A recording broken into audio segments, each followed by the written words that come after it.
It's the 26th of January, 1966, and the clock reads 4:45 in the afternoon, and it's the Australia Day celebrations that come to an abrupt halt at Glenelg Beach in Adelaide, South Australia. Three siblings, Jane, 9 years old, Arnna, 7 years old, and Grant, 4 years old, are frantically trying to get their father's attention near the beach's ice cream kiosk. But it's a desperate attempt that falls flat as their father, Jim Beaumont, is distracted by a phone call outside the amusement park. The sound of laughter and seagulls fills the air, a sense of normalcy hangs over the family's outing. The siblings are now standing alone, oblivious to the terror that's about to unfold. As the scene unfolds, the warm South Australian sun casts a golden glow over the vibrant beachside scene. The smell of saltwater and coconut ice cream wafts through the air, enticing the hungry crowd. Behind the kiosk, a brightly colored sign reads, "Glenelg Beach, the jewel of the coast," in bold letters. In the distance, the screams of delight and excitement from the crowds at the nearby amusement park create a cacophony of sound. The children's brightly colored summer outfits, which moments ago seemed so carefree, now seem starkly out of place as their parents frantically search for them. The tall man with fairish to light brown hair, a thin face, and suntan complexion appears to be trying to engage the children. He's described as being in his mid-30s with a medium build. His eyes seem to lock onto the children, and he tries to coax them closer. It's this brief moment that would haunt the witnesses and the Beaumont family for years to come. The image of this man etched itself into the memories of those who saw him that day. Witnesses later recall hearing the children excitedly chattering with each other as they followed this mystery man. They also remember seeing the children laughing and pointing towards a nearby alleyway. It's unclear what happened next, but one thing is for sure, these three children would never be seen again. The sounds of their joyful laughter have been replaced with an oppressive silence that hangs over the beach like a dark cloud. Their disappearance sends shockwaves through the community, leaving behind a trail of questions that would haunt the nation for years to come. Before we go further, hit subscribe and the bell, we post new cases every single day. Let me take you back to the very beginning of this story, and we'll unravel the complex web of events that led to the disappearance of the Beaumont children. It's a case that would test the mettle of investigators and leave a lasting impact on the Australian psyche. In the following video, we'll delve into the circumstances surrounding their disappearance and the events that unfolded in the years that followed. From the early investigations to the lingering questions, we'll leave no stone unturned. The central person in this case was Jane Nartare Beaumont, born on the 10th of September, 1956, just a day after her 10th birthday, living at 6, Kipling Avenue in Kidman Park, a quiet suburb in Adelaide, South Australia, with her two younger siblings Arnna and Grant, and her parents Jim and Nancy Beaumont. Jane was the eldest of the three siblings, with a caring personality and a natural leadership role that she seemed to take on effortlessly. Her father was a railway clerk and her mother a part-time shop assistant who was heavily involved in school and community activities. The Beaumont family was described as a close-knit and well-respected family in the community. They were often seen attending church services and community functions. Jane's daily life was filled with attending school at St. Ignatius Primary and then at St. Peter's College, helping out with her siblings and attending church events with her family. She was known to be a diligent student and a loyal friend, with a wide circle of acquaintances in the local community. Her parents, Jim and Nancy Beaumont, were highly respected members of the community who instilled in their children a strong sense of values and morals. Jane's relationship with her parents was described as close and loving. She was known to confide in her parents about her daily experiences and challenges. What made Jane relatable was her age and innocence. She was just 9 years old when her family moved to Kidman Park, and as a consequence, she had to quickly adjust to a new school and community. Her younger siblings Arnna and Grant looked up to her as a role model, and Jane often took on a maternal role to care for them. This selflessness and caring nature made her a very likable and relatable person in her community. Jane's kindness and compassion also earned her a wide circle of friends and acquaintances. Jane's close relationships were with her family, particularly her parents, Jim and Nancy Beaumont. She trusted her parents implicitly and often confided in them about her daily experiences and challenges. Jane also had a close relationship with her younger siblings Arnna and Grant. She took on a maternal role to care for them and was very protective of them. Jane's friendships were also important to her, but she was not known to have a particularly close circle of friends. This close relationship with family was about to change forever.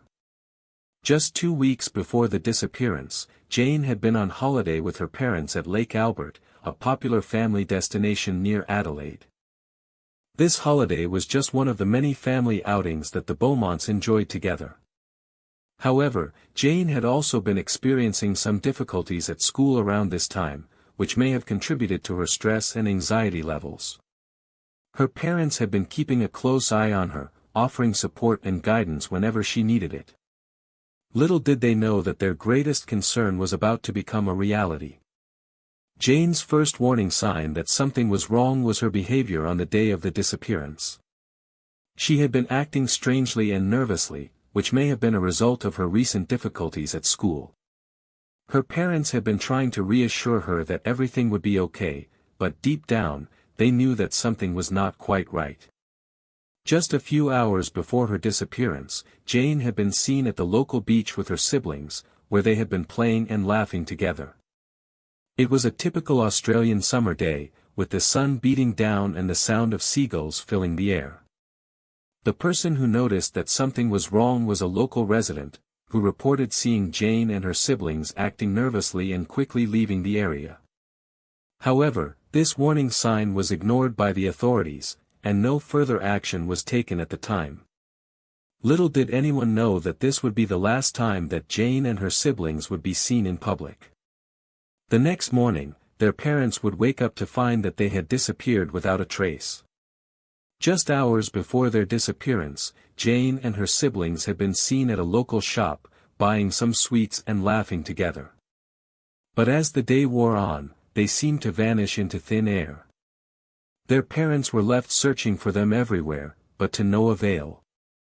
As the sun began to set on that fateful day, the Beaumont family was left to wonder what had happened to their beloved children. But what really happened to Jane, Arnna and Grant Beaumont on that fateful day? Theories and speculation have been rife for decades, but the truth remains a mystery. Did they really disappear by accident, or was it something more sinister? The investigation into their disappearance was one of the largest in Australian history, but no one was ever charged with their disappearance. As we delve deeper into this case, we will explore the twists and turns of the investigation, and examine the evidence that has become the foundation of this true crime saga. It's January 26, 1966, in Adelaide, South Australia. The summer heatwave is unbearable, with temperatures soaring above 40 degrees Celsius. Glenelg Beach is a popular spot, bustling with families seeking refuge from the scorching heat. The Beaumont children, Jane, Arnna, and Grant, are excited to spend the day at the beach with their friends. Their parents, Jim and Nancy, have given them their usual freedom to roam. On the morning of January 26, Jim drops the children off at Glenelg Beach before leaving on a 3-day sales trip to Snowtown. The children ask their mother if they can visit Glenelg again, and she reluctantly agrees. Nancy gives them 15 shillings each and tells them to stay together and come home on the 12 o'clock bus. They catch the bus at 8:45 in the morning, and their mother waits anxiously for their return. The temperature is already starting to rise, but the children are looking forward to a fun day at the beach. The children spend most of the morning playing with their friends at Collie Reserve, where they are seen laughing and smiling. Around lunchtime, they decide to visit Wenzel's cake shop on Mosley Street, where they are seen buying cakes and drinks. A witness spots them walking towards the beach, hand in hand, with a tall man in his mid-30s. The man is described as having fairish to light brown hair and a thin face with a suntan complexion. He is wearing a suit and looks out of place among the happy families at the beach. The most shocking detail of this case is that the children's last known whereabouts were at Wenzel's cake shop, where they were seen with this suspicious man. They were seen buying cakes and drinks, and a witness even remembers the man trying to pay for their purchases. This means that the children were last seen alive in a public place, surrounded by people, and yet they were able to vanish into thin air. The fact that the children were not reported missing until the 12 o'clock bus had passed, and their parents were not informed until 3 o'clock, suggests that some kind of time-sensitive deception was involved. This raises more questions than answers about what really happened to the Beaumont children on that fateful Australia Day. As the news of the missing children spreads, panic begins to set in. Jim rushes home from Snowtown, determined to find his children.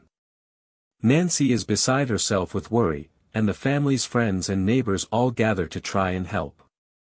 The police are called, and a search party is organized, but the children are nowhere to be found. As the sun begins to set on a day that will be etched in the memories of the Beaumont family for the rest of their lives, the question on everyone's mind is, where are the Beaumont children? Comment below, what do you think really happened to the Beaumont children on that fateful Australia Day? Did they meet with foul play, or did they simply get lost in the crowds of people at the beach? Theories abound, but one thing is certain, the disappearance of the Beaumont children remains one of Australia's most baffling unsolved mysteries. As the investigation unfolds, it becomes clear that the Beaumont children's disappearance is not an isolated incident. In 1973, two other children, Joanne Ratcliffe and Kirst Gordon, will go missing in Adelaide, and the similarities between the two cases will lead investigators to suspect that they may be linked. The full scale of the crimes will only become clear as the investigation continues, but one thing is certain, the Beaumont children's disappearance will change the face of Australia forever. And as we come to the end of this chapter in the Beaumont children's story, we are left with more questions than answers. Who was the mysterious man seen with the children at Wenzel's cake shop? What happened to the children after they left the shop? And why did it take the police so long to launch a full-scale investigation? These questions will remain unanswered for now, but the investigation is only just beginning, and the truth may finally come to light. Police first responded to the disappearance by launching an immediate search and rescue operation, with police officers combing the Glenelg Beach area and nearby residential streets, as well as questioning witnesses who may have seen the children on the day of their disappearance. The police were joined by volunteers from the local community, who helped to distribute posters and flyers featuring the children's photographs. On January 27, police scoured the coastline from Glenelg Beach to Brighton, and also checked the nearby jetty and the waterway, but found nothing. By this time, the case was already attracting national attention, and the police were being assisted by other agencies, including the Australian Army.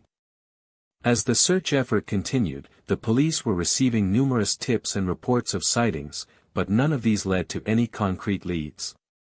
The key piece of evidence that changed everything in the investigation was a description provided by eyewitnesses of a man seen with the children on the day of their disappearance.